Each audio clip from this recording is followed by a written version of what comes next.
Alright, what we're doing today is going to weigh a few different chainsaw bars I have. These are all lightweight bars. I picked up a MS462, so got a couple different Stihl lightweight bars. And I also have a few lightweight bars I've had for Husqvarna saws. Anyway, here is a Stihl Rollomatic ES light bar.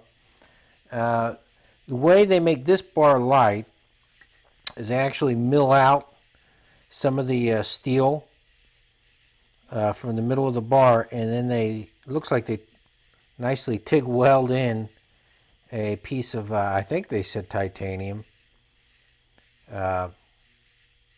It's actually kind of hollow in this area, so they just weld in a plate here. Let's see what this one weighs. It's 2 pounds, 11.4 ounces.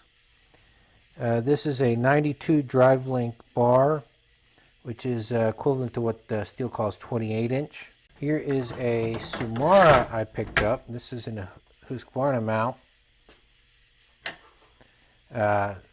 This is also what they call 28 inch bar, but this has a 92 drive length. Let's see what you can see.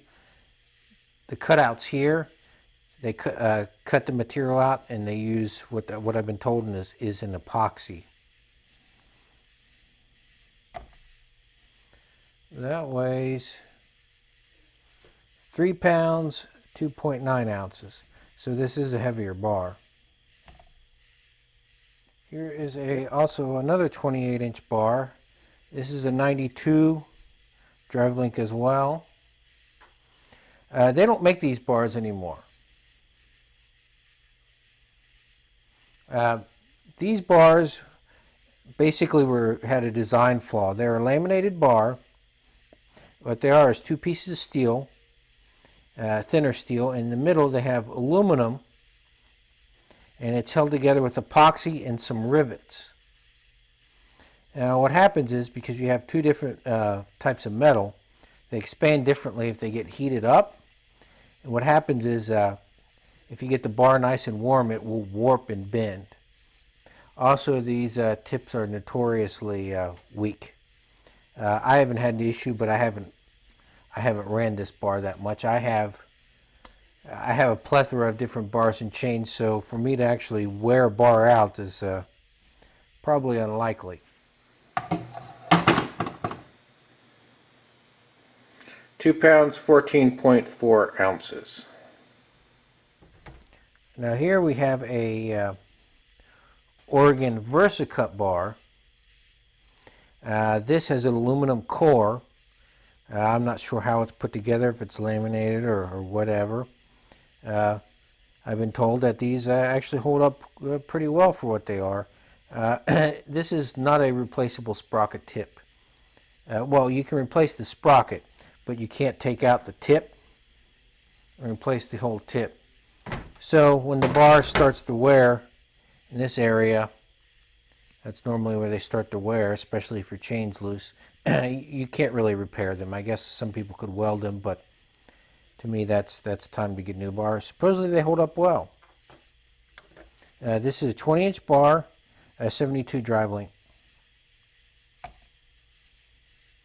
Weighs 2 pounds, 0.8 ounces. Now we have a Stihl version of that. Same drive length count, 72 drive lengths.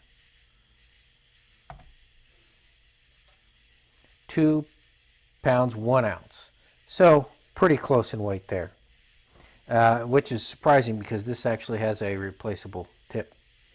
Now for comparison, we have a standard replaceable tip bar. It's solid steel. This is also 72 drive length. This is an old Windsor. It weighs 2 pounds, 11 ounces. So this 20 inch bar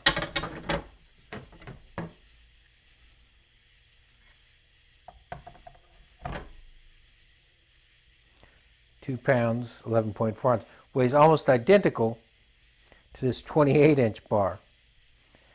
So that's a big difference. And what that does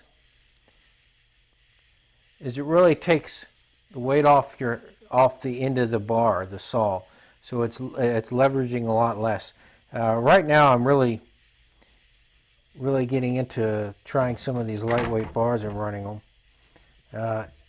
They're more expensive. I paid $134 for this one. $134.95.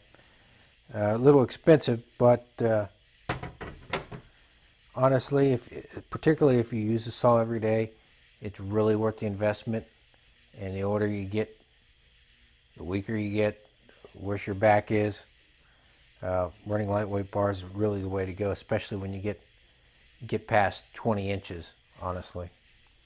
Anyway, I thought you'd find that interesting. Difference in some of these bars here.